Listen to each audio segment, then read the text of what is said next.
Welcome to the behind the scenes commentary for the keto pasta video that I posted not long ago on Black Tie Kitchen. My name is Dennis. I am the mastermind behind this whole operation. I am the sole creator on everything. Spoiler alert, I don't have any twins. I don't have any producers. I don't have any cameraman, nothing. I do everything by myself. Some quick tidbits on this video. This is going to have a few spoilers, a lot of sausage, how it's made type of thing. So if you're not interested in that, I'll see you around. Otherwise, some kind of overall facts about this video. It took me no less than 28 hours to film. That was set up, film, tear down, and that's not including some footage that I actually didn't use because I looked at it and it didn't fit in the overall scheme. So this is a long one. That was just shooting. That didn't include editing, sound design, anything like that. But yeah, this is a fun one. This definitely is my most ambitious project. And the original idea for this video was Fat Mike is supposed to show up and tell me that I have 48 hours to come up with a keto pasta recipe or it's the end of the world. And I had this idea and I slept on it and I worked on it. And the more I thought about it, it was such a grandiose story that I couldn't film it in the current state. Like I feel like that should have explosions and all sorts of stuff to potentially prevent the world from ending. So I scaled it back a lot and I kept reiterating on it in a lot of stories. And a lot of the stuff ended up happening because I just didn't have the means. Now this song here, this song I found by accident. And can you get this? When it kicks in, I feel like it's the perfect song for the video. And when I started putting the music tracks, that's when I started to get really excited. Like I found the right tracks that brought about the right emotion that I wanted to bring to those scenes that were tied together. And I started getting so excited. And that was around that point when I realized that this felt more like a short film than it did a cooking video. Let's do this. This motley crew has 4 hours to so yeah, the 4 hours instead of the... This. Now here's an interesting tidbit. You see how it says Fat Mike? That's actually a different font. It was a way cooler font in the edit. But I actually have to edit on or render on my laptop because of the way that my desktop, for some reason, it just refuses to do it now. And that doesn't have the font installed, so this actually isn't the proper font. And after having watched the video probably 100 times, I was ready to publish it, and I missed it. I missed it. Part-time hitman, part-time. And what I was trying to do here is I was also trying to establish the characters, for lack of a better term, because the previous 3 videos, the chicken parm, the panna cotta, and the carbonara, they kind of tied together. So if somebody came in and they kind of watched the video, they didn't get the sense of who the characters were, what they were doing. So I tried to kind of make this a very standalone film and have tidbits that people like you guys would watch or understand, little snippets and things that you guys can pick up on. So that's what I was trying to do here by introducing the characters. It's probably something I'll be doing forward as well. I did try a lot of recipes, and a lot of them just did not work. This one specifically, when I first made it, I thought it was really good, or it looked really good, but when I tried it, a lot of people didn't like this scene, apparently. I thought it was really funny with the fake mustache, but maybe it's just me. I have some future ideas for this, but we'll see what happens. After some kneading, the dough is set aside to rest for a few minutes to let the I have a love-hate relationship with xanthan gum. It's like, in some cases it's really good, in other cases it's just complete trash. In the meantime, Fat Mike is in the search of a specific tool that would be crucial to the mission. So these were some of the first scenes that I filmed, and they were actually a little bit longer, and I had to cut them short. But back in the kitchen, Dennis has rolled the dough as thin as he can. Again, go back to the premise of cuts. However, the dough is kind of saving the world. It's supposed to be I'm working on these recipes and just struggling, and Fat Mike is kind of running around trying to find all these ingredients, the pasta machine being one of them. And I wanted to really kind of have that tension of the viewer not really knowing what they were looking for or what Fat Mike was looking for. Like, you can see it in the picture, but it's so small to be like, well, what is that? I think I achieved that. I'm not entirely sure. You guys will have to let me know. As a result, he uses his bench scraper to create fettuccine noodles. Yeah, these noodles, which they he look places so in good, boiling and they water just, for 3 minutes exactly. they really were just Although absolutely they appeared disgusting. promising before they boil, they now There's seem a lot rather of recipes and stuff lackluster. online where people make pasta, but they don't boil it and stuff, and it's just, it doesn't work. It doesn't work. Nope. So this scene here, Fat Mike. I actually fooled a Well, friend of here's mine. one to his- He asked me, how do I store such big animals? Like, do I have a warehouse somewhere where I have all these big just things? And I told him, this is actually a very old school film trick. So what I wanted to do is you can set up your camera and have very, not shallow, the opposite of shallow, deep depth of field, and set something really far away, and it'll look like you have something close, and it'll look like they're close together. What happens is, since this was all filmed at night, there wasn't enough light where it could have the shutter speed, not the shutter speed, the aperture so high and get both in focus and get both lit.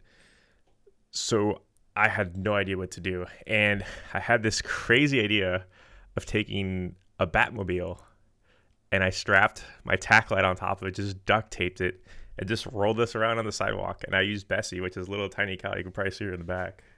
You can't see her from here. But yeah, so this is just literally me sitting on a sidewalk, rolling the cart around with the flashlight stuck on top of it. And I actually added, the interesting part is I had to do quite a bit of sound design here. I had to add gravel at just the right amount of point so it sounds like I'm rolling close in. The car noise is all generated. No such problems. It's all fake. It's all mockery. But I thought it was really cool. I was actually pretty excited about that. This scene was also interesting because right there is where the scene is supposed to end. This part here is actually me going back inside my car to fetch my glasses. I was actually done filming this scene and I was going to go turn off the camera. And in the edit, it didn't make any sense because it didn't progress the story in terms of, well, what happened with the cow? How did he get around it? Did the cow move? Like, I didn't want to leave that assumption up to the viewer. I wanted the viewer to assume what I wanted them to assume, which is that I killed Bessie. But in fact, it just scares her away. And that's at the end of the movie. You see that. But I think I achieved that. A mixture of wheat gluten, So just a oat little fiber, tidbit. and eggs. The first time I tried this recipe, A bit of high quality H2O. I was so and shocked at how good it came out that I literally said, holy shit. With a sprinkle of oat fiber and proceeds to dump the rough dough. Actually, not this. I'm Although sorry. it may seem This is the one that unlikely tastes like to come rubber together, bands. he needs the dough with his Although when I balls. made this one, I was kind of like, oh, maybe this is a Becomes an ice cream possibility. like Maybe this is ball. possible. And since it has gluten, it has a good But spread. it really does. But this taste also and means look it like must rubber rest for bands. 30 minutes. He wraps it with his mortar element, foil of the saran, sets it on the counter to sleep, and Cleans. Because ants.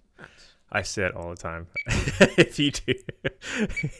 The oat fiber and gluten dough is Oh, cut into man. quarters, and one lucky piece The one is thing that's selected. important to note is Another light sprinkling when of you're oat doing fiber a to quarter of a prevent piece, sticking keep the others and covered. keeping Otherwise, it from creates a sort dough. of crust on them. And this After an is hour true. of rolling Although with a in little this part here, I chauffeur, used he a is beginning different to lose piece of faith in dough his ability. because I was actually filmed this on a different night because it was like 3 in the morning, 2 in the morning, something like that. It does not roll out. It really is incredibly difficult to roll this out by hand, especially that one specifically. So yeah, I was rolling that one out for Not, like in a fact, good 15 an minutes and it old Italian grandmother. didn't move. Now this scene here, I'm actually, I don't want to say proud of. I'm really content of how it turned out. So if you watch, After an hour of again, rolling it's with just a me. little There is chauffeur, he no, is beginning to lose I have no faith in twins. his It's just ability. me. So I have He is to not, kind in of fact, splice the an videos and old whatnot. Italian grandmother. And the timing that I have in this video, because as I'm rolling the dough, I'm thinking, okay, here comes Fat Mike, does this, puts it on the counter. I look at him. I'm going through this in my head. So a lot of times people suggest like, hey, I think you should cut this short. It's difficult to do. But like, see here, I tap, I look, I set it, look at the box. And this here, I had to zoom in because of when I cut out the frames, it actually didn't align correctly. And I actually had to film Fat Mike's part first because he puts the box down and then I come and touch the box. So I actually had to film Fat Mike, put the box on. I had to film me with the box there and cut that box out because of the way it works. Perfect timing. Yeah, like I said, I was really content with how the timing of how I did things in my head. And so Which these are the things that I'm part of the craziness of doing these With each talent squeals from lack of attention. kind of stories and these kinds of However, the dough is filming rejected for techniques sheer is thickness. there's no one to double check me. So I have to think about how I'm going to do it, and if I have to do, or if I'm trying to do different ideas to see what fits, I have to do them in the right order and with the right timing, which is, it's difficult. It's not rocket science. It's just, it takes time to do and redo, change costumes. The motley crew arrives at a pivotal point on their quest. The time running out, this recipe is crucial. This is another part where the music kicking in here really hammers home the emotion of sort of the lost cause. Like right here. This is our best bet. And it looks and tastes like old. Like this is the scene where I imagine it's like the aliens are coming and everybody's around the table and it's just kind of like everybody's despondent thinking this is it. Like this, there's nothing we can do. And then Mike tries it. And there's that glimmer of hope. It's like, wait, I think there's something. There's got to be something. And this part is a little slow, but I think it definitely kind of hammers home the point. And this was really difficult. So that piece of paper on the bottom left-hand side rolls over me.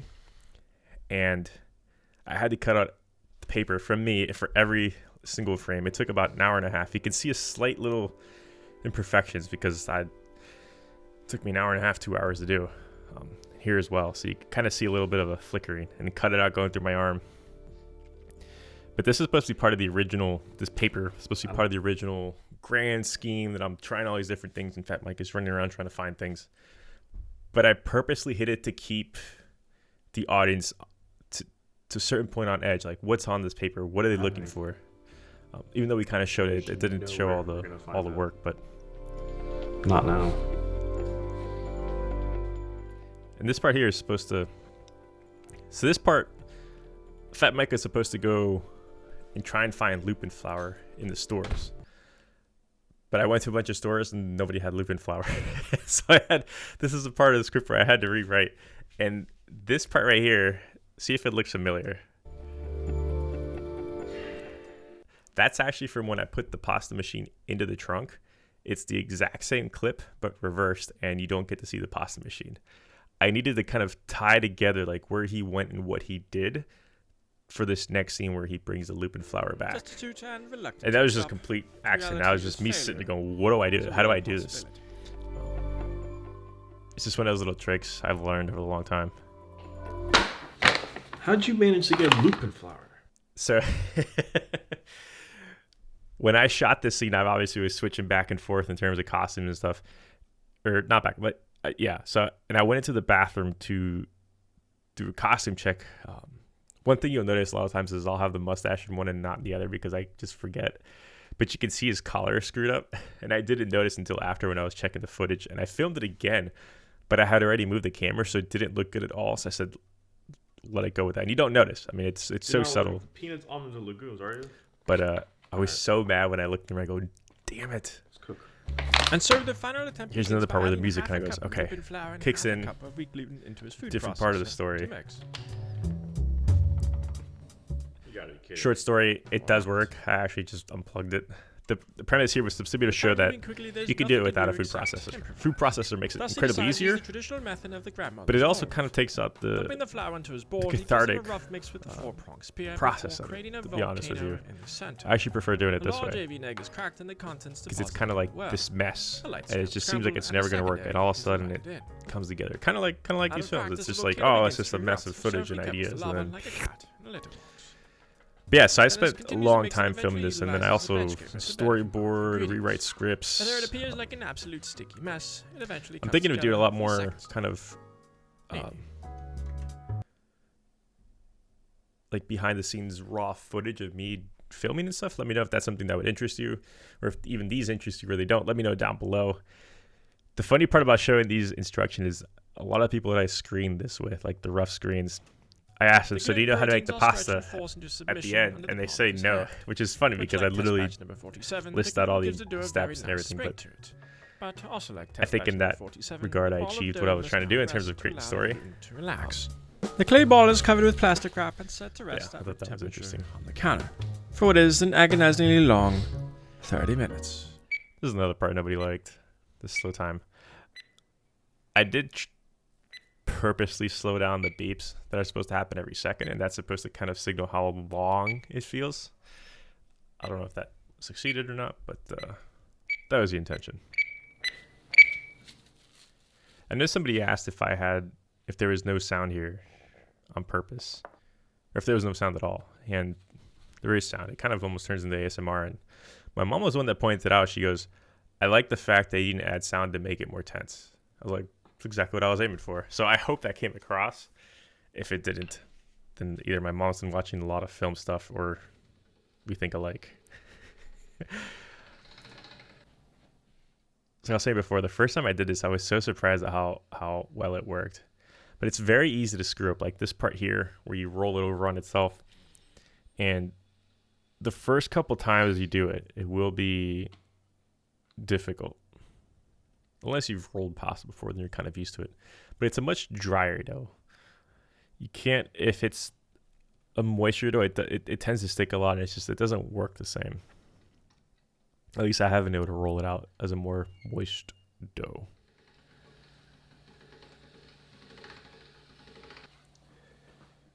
Man, I had so many hours of footage. It was just rolling pasta. I actually spent a good 4 hours yesterday Upon inspection, the dough is very rolling similar pasta to and real pasta, fixing stretchy, the and pasta one machine can see because thy own hand through the semi-opaque dough. I had to take Once it at apart. desired The thickness, dough was it too must be wet, cut so it into got size. underneath the blades, In and this just case, roughly 12 the dough inches. literally disappeared However, into the when machine. cutting, he fails to make a clean cut, This is one thing here you and really subsequently do pulls the want to dough make sure you cut apart. it clean. Under no circumstance That should this be done, as it is does not horrible, a fruit 'cause roller. it really This just will also stretches cause out news your of uneven thickness. Then I the like dough, and it testing just to doesn't prevent work. sticking. This is me channeling my Peter McKinnon. If you don't know who Peter McKinnon is, don't worry about it if you do. What's up, everybody? This is actually a lot longer too, but I cut it because it's just for kicks. I thought it was cool. Kind of shows that it is pliable like pasta.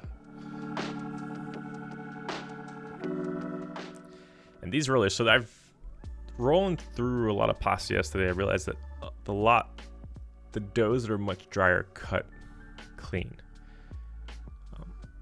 But the dough is trying to have much more loop-in flour and stuff. So I don't know if the Atlas 150 would cut this better, but everything I've seen, everything that I've read is the Atlas 150 is the granddaddy. And for $60, I think you can get one. I mean, if you're looking at a pasta machine that's 40, might as well spend the extra $20 and With time running out, the get the final granddaddy moments of are them. upon them. A pot of water is set with a magical heat box and heavily salted. While he waits for the water to boil, he decides to vacuum seal some noodles to freeze for You later. definitely don't want to vacuum seal your This is noodles. not It a definitely volume turns pass, it simply into yields this a sort of pasta. spaghetti puck. I since just started throwing them in the freezer in a bag, and it works perfectly well.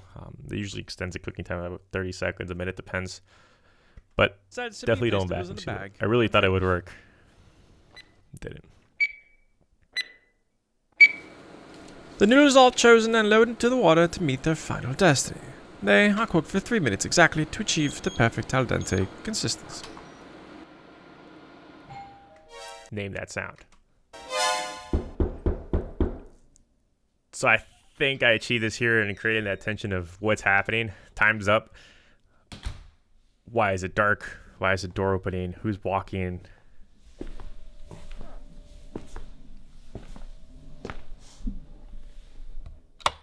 And it's Alexi. You may remember Alexi from the Moscow Meal episode where he basically comes in and says, keep it simple and like a dream. So he'll be making a few appearances with one of my other characters that's going to be on here. If you notice, Joe has an eye patch. That's a throwback to the last episode. Again, it's one of those things where I didn't somebody watching like, oh, there's somebody else here, but somebody who's been watching the videos for a while might realize that, might not realize that. And one of the key points too is if you notice, Fab Mike is wearing a different colored suit. Friend Alexi on his birthday with his Probably favorite didn't notice dish. before, but now you It's do. a success. Cutting this out, my arm and Alexi's arm was actually really difficult.